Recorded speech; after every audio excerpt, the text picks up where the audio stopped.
देखो भाई, अमेरिका में ट्रम्प चुनाव जीत चुके हैं, उसके बाद से ही पूरे दुनिया के लिबरांडुओं सहित भारत के भी लिबरांडुओं के हालात कुछ ऐसे ही हैं।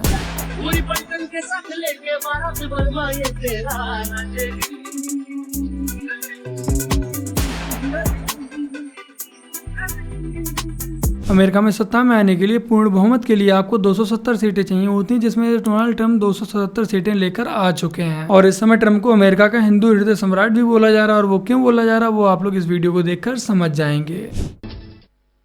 I am a big fan of Hindu and I am a big fan of India. Big fan.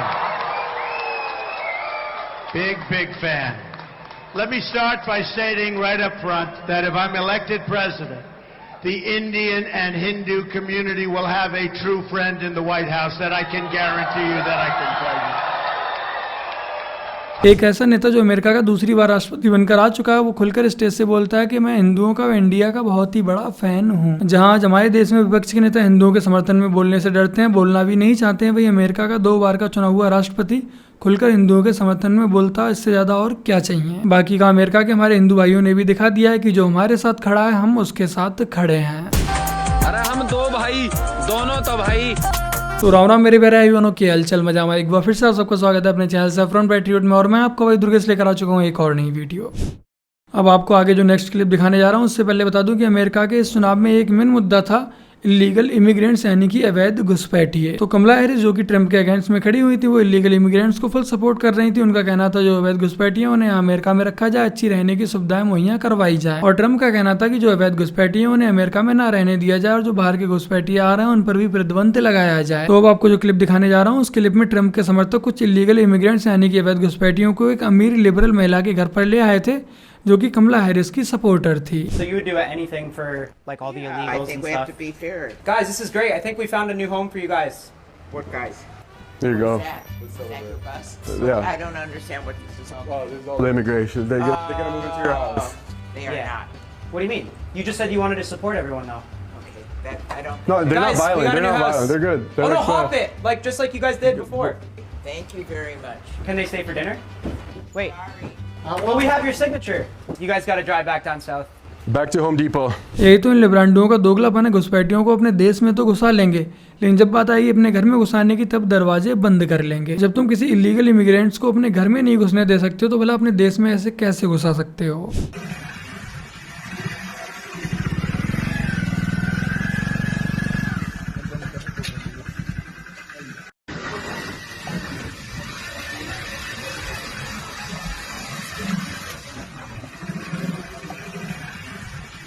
मुझे तो लगता है कि इन पीर मौलाना साहब का रोड पर ही एक्सीडेंट हो गया था, जिसकी वजह से इनकी रोड पर ही मजार बना दी गई। बाकी का आप लोगों को क्या लगता है, अपने विचार मुझे कमेंट सेक्शन में अवश्य दीजिएगा। वक्फ बोर्ड ने अपनी असीमित शक्तियों और सत्ता के संरक्षण को हासिल करके एएसआई प्रोटेक्टेड धरोहरों पर भी दावा ठोक दिया है। किसानों की जमीन के अलावा एक आरटीआई से यह भी खुलासा हुआ कि कर्नाटक वक्फ ने तो राज्य के 53 ऐतिहासिक स्मारकों पर भी अपना दावा ठोक दिया है।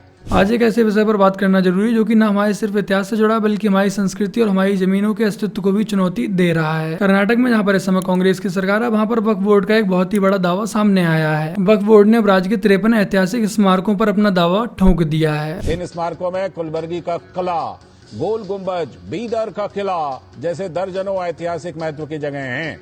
इनमें से 43 स्मारक विजयपुरा में स्थित हैं, जो एक समय पर आदिल शाही सल्तनत की राजधानी हुआ करती थी। और ये दावा अचानक से नहीं हुआ। 2005 में वक्फ बोर्ड ने इन स्मारकों को अपनी संपत्ति घोषित कर दिया था और इनमें भारतीय पुरातत्व सर्वेक्षण यानी कि एएसआई को कोई जानकारी तक नहीं दी गई थी। अब आप सोचिए, वही स्मारक है जिन पर एएसआई का अधिकार है, लेकिन फिर भी वक्फ बोर्ड ने अपने दस्तावेजों में वक्फी प्रॉपर्टी के तौर पर दर्ज कर लिया है। और वक्फ बोर्ड ने कर्नाटक में ही इसी तरह का दावा किसानों की जमीन पर भी ठोका था। कर्नाटक के कुछ हिस्सों में किसानों के एक वर्ग द्वारा उनकी जमीन वक्फ संपत्ति के रूप में चिन्हित किए जाने को लेकर बवाल बढ़ गया है। इसके विरोध में भाजपा ने विरोध प्रदर्शन किया और सत्तारूढ़ कांग्रेस सरकार पर जमीन जिहाद में लिप्त होने का आरोप लगाया। कर्नाटक में किसानों की जमीन को वक्फ बोर्ड की संपत्ति बताए जाने के मामले ने तूल पकड़ लिया है।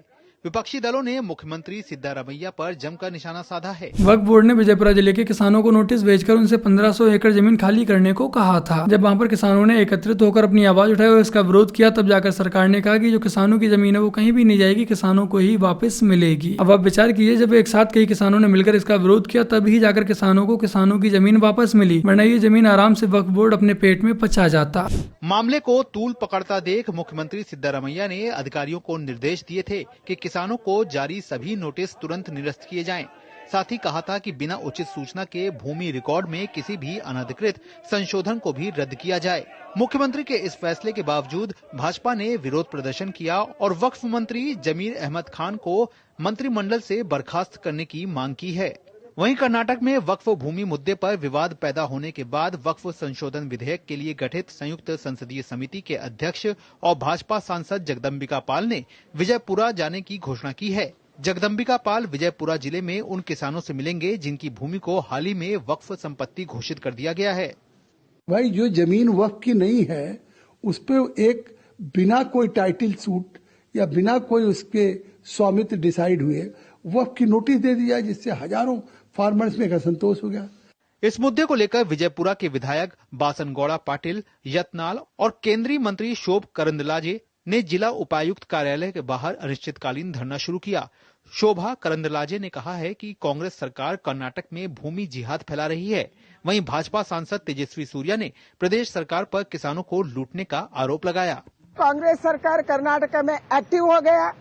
जमीर खान सब फार्मर्स का, किसानों का, लोगों का, हमारे मठ मंदिरों का जमीन लेना चाहते हैं। इसके कारण हम छोड़ेंगे नहीं। हजारों एकड़ जमीन जो आम किसान की है, इसको बिना नोटिस देके, बिना सुनवाई करके वक्फ बोर्ड ने अपने नाम पे बदल दिया। और बाकी का आप लोग एक बात पर और विचार कीजिए कि यहाँ पर तो जो वक्फ बोर्ड है उसने कई किसानों की जमीनों पर अपना दावा किया था। अगर वही वक्फ बोर्ड किसी एक किसान की जमीन पर अपना दावा करता, किसी एक किसान के घर पर अपना दावा करता, तो कोई भी उस किसान के लिए आवाज नहीं उठाता, वक्फ बोर्ड उसकी जमीन को आसानी से हड़प जाता। कर्नाटक में वक्फ बोर्ड के तुगलकी फैसले ने लोगों को सड़क पर आने के लिए मजबूर कर दिया है। किसानों की जमीन पर वक्फ के दावे के विरोध में उतरे किसानों ने सरकार को फैसला वापस लेने के लिए मजबूर कर दिया सिद्धारमैया सरकार को। वैसे तो राहुल गांधी और कांग्रेस खुद को किसानों का बहुत बड़ा हितैषी बताती है, लेकिन जब उनकी ही सरकार में मुस्लिम वक्फ बोर्ड के द्वारा किसानों की जमीनों पर कब्जा किया जाने लगा, उसके बाद बेचारे राहुल गांधी के मुंह से एक भी शब्द नहीं निकला। और विजयपुरा में जो 43 स्मारक है उन्हें सिर्फ कब्जाया ही नहीं गया, उनमें बदलाव भी किए जा रहे हैं। उनमें पंखे, एसी, यहाँ तक कि शौचालय भी बना दिए गए हैं और वहीं पर मुस्लिम समाज के द्वारा दुकानें भी खोल ली गई हैं। ये बदलाव आज हमारी धरोहरों का मजाक उड़ा रहा है और वहाँ पर पर्यटकों की संख्या भी काफी कम हो चुकी है। और जो केंद्रीय संस्कृति मंत्रालय उसने 2007 में ही राज्य की सरकार के लिए अतिक्रमण हटाने का आदेश दिया था, बट उसके बावजूद भी कोई भी कार्रवाई नहीं की गई। और इस वक्फ बोर्ड ने जो 43 स्मारकों पर अपना कब्जा किया है, इस वक्फ बोर्ड के पास उनके समर्थन में कोई भी एक भी डॉक्यूमेंट्स नहीं है। तो अब सवाल ये उठता है कि कांग्रेस का आखिर असली एजेंडा क्या है? क्या वो हमारे ऐतिहासिक स्थलों को वक्फ बोर्ड के हवाले करके अपनी राजनीति साधने पर लगे हुए हैं? क्या कर्नाटक की हर जमीन और हर धरोहर एक दिन वक्फ बोर्ड की संपत्ति घोषित हो जाएगी? और आज ये वक्त है कि हम लोग एकत्रित होकर जागें और कांग्रेस से सवाल करें। गरमा गया, लेकिन सवाल यह है कि यह बात किसानों को साबित करनी है कि ये उनकी पुश्तैनी जमीन है और सुनवाई भी वक्फ ट्रिब्यूनल तक ही सीमित है। तो समाज में यह व्यवस्था लोकतांत्रिक मूल्यों को चुनौती देती है, लेकिन मुस्लिम नेता वक्फ बोर्ड के समर्थन में इसे अस्तित्व का मुद्दा बना रहे हैं। वक्फ एक रियल एस्टेट क्यों बनी, इसका जवाब किसी के पास नहीं, उनके पास भी नहीं। अगर ये सब ऐसे ही चलता रहा, हम लोगों ने इसका विरोध नहीं किया, इसको लेकर कोई कानून नहीं बनाया गया, तो वो दिन दूर नहीं है जिस दिन पूरा भारत ही वक्फ बोर्ड की संपत्ति घोषित कर दिया जाएगा।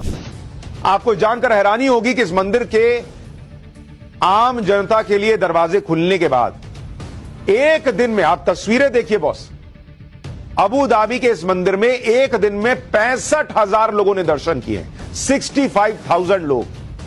मंदिर के दर्शन करने वाले लोगों की भीड़ से सनातन का ऐसा माहौल बन गया कि यूएई के लोग हैरान रह गए। और ये 65,000 कितना बड़ा नंबर है यूएई के लिहाज से, अभी आपको आगे बताऊंगा।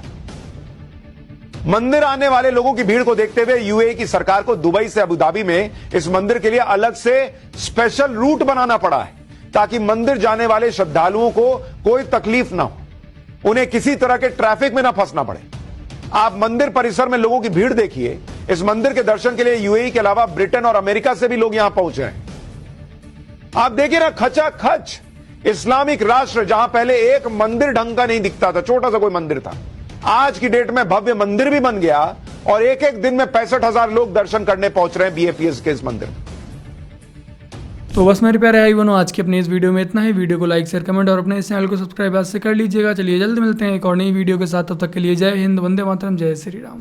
Gopi, come, Gopi. Gopi. Yeah, fuck that bitch. Throw some dirt on her name.